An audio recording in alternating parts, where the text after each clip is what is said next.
말씀 보겠습니다. 잠언 15장 8절 말씀입니다. 같이 읽겠습니다. 악인의 제사는 여호와께서 미워하셔도 정직한 자의 기도는 그가 기뻐하시느니라. 아멘. 잠언 15장 8절 악인의 제사와 정직한 자의 기도라는 제목으로 말씀 보도록 하겠습니다. 신자는 이 땅에서 짓는 죄를 정직하게 자복하고 은혜를 구하는 자입니다. 교만하게 자신의 공로를 자랑하는 자는 주를 믿는 자라고 할 수 없을 것입니다. 오늘 본문을 통해서 이에 대해 함께 살펴보도록 하겠습니다. 오늘 잠언 기자는 악인의 제사는 여호와께서 미워하셔도 정직한 자의 기도는 기뻐하신다고 말합니다. 이것을 타번역본에서는 악인의 제사는 여호와께서 미워하시지만 정직한 자의 기도는 기뻐하신다 라고 번역하고 있습니다. 본문은 악인의 제사와 정직한 자의 기도를 대조하고 있는데 전자는 여호와께서 미워하시지만 후자는 기뻐하신다고 말하는 것입니다. 사실 좀 더 정확한 대조를 하기 위해서는 악한 자의 제사와 정직한 자의 제사를 비교하든지 아니면 악한 자의 기도와 정직한 자의 기도를 대조하는 것이 옳을 것 같습니다. 그런데 그렇게 하지 않고 악한 자의 제사와 정직한 자의 기도를 대조한 것은 좀 더 선명하고도 확실한 차이를 드러내고자 하는 것입니다. 악인은 제물을 잡아서 제사를 드린다 해도 하나님이 받지 않으시고 정직한 자는 제물 없이 기도하기만 해도 하나님이 받으신다고 말함으로써 하나님이 중심을 보신다는 것을 강조하고자 하는 것입니다. 먼저 악인의 제사는 여호와께서 미워하신다고 말합니다.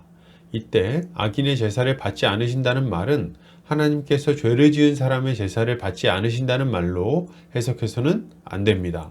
왜냐하면 제사 자체가 죄를 지은 자들이 하나님께 나아갈 수 있도록 하기 위한 목적을 가지고 있기 때문입니다. 그러면 왜 본문은 악인의 제사를 미워하신다고 말하는 것일까요? 그 이유는 악인의 제사는 회개를 전제로 하고 있지 않기 때문에 그렇습니다. 그는 하나님 앞에 제사를 드리지만 자신의 죄를 애통해하거나 부끄러워하는 마음이 없습니다. 거기서 돌이킬 생각도 없어요. 그저 하나님 앞에 적당히 뇌물을 바치고 죄 용서도 받고 복도 받기를 바랄 뿐인 것입니다. 이러한 생각은 하나님이 제사를 주신 목적에 완전히 반하는 것입니다. 도리어 우상 숭배자들이 우상에게 제사할 때 갖는 마음과 같다고 할 수 있는 거죠. 그러니 하나님께서 그러한 제사를 기쁘게 받으실 리가 있겠습니까? 하나님은 이렇게 제사 드리러 오는 자들을 향해서 이사야 선지자를 통해 너희가 내 마당만 밟을 뿐이니라 라고 말씀하시면서 헛된 재물을 다시는 가져오지 말라고 경고하십니다. 사실 이러한 악인의 모습은 지금도 많이 나타납니다. 죄를 짓고도 그것을 부담스럽게 생각하지 않죠. 거기서 돌이켜야 하겠다는 생각도 하지 않습니다. 그저 적당히 교회 생활하고 적당히 헌금하고 봉사하면 하나님이 다 용서해 주시고 받아주실 것이라고 생각하는 거예요. 그리고 그것을 믿음이라고 포장합니다. 그러나 여러분, 이것은 온당한 믿음의 모습이 아닙니다. 이것은 예수 그리스도의 십자가를 불신하는 것이고 그 의미를 무시하는 것이며 죄 가운데 계속해서 거하고자 결단하는 완고한 죄인의 모습이라고 할 수 있는 거죠. 이렇게 하는 자가 어떻게 하나님의 은혜에 동참할 수 있겠습니까? 하나님은 우리에게 공로를 원하지 않으시고 회개하는 마음을 원하신다는 것을 알아야 됩니다. 악인의 모습을 그대로 가지고 있으면서 이런저런 종교 행위를 들이밀며 하나님께 나아가려고 하는 자들은 도리어 하나님의 미움을 받게 될 뿐입니다. 반면에 정직한 자의 기도는 어떻습니까? 하나님은 그의 기도를 기쁘게 받으신다고 말씀하십니다. 이것은 예수님의 비유를 생각나게 하는 말씀이죠.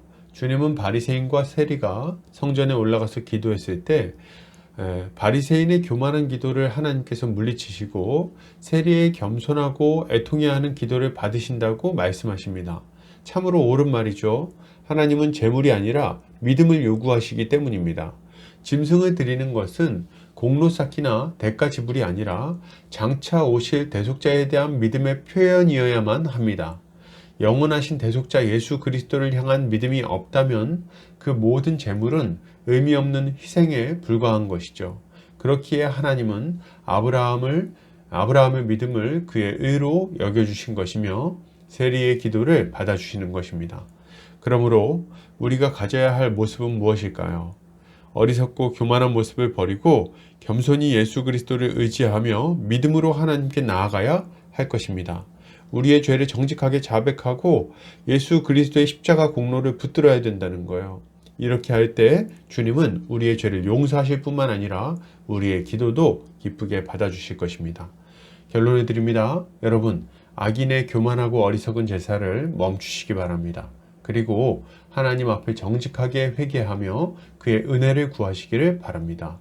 주님은 우리의 기도를 기쁘게 받으시고 하늘의 은혜를 부어주실 것입니다. 오늘도 주님의 지혜로 승리하는 성도님들 되시기를 주의 이름으로 축복합니다.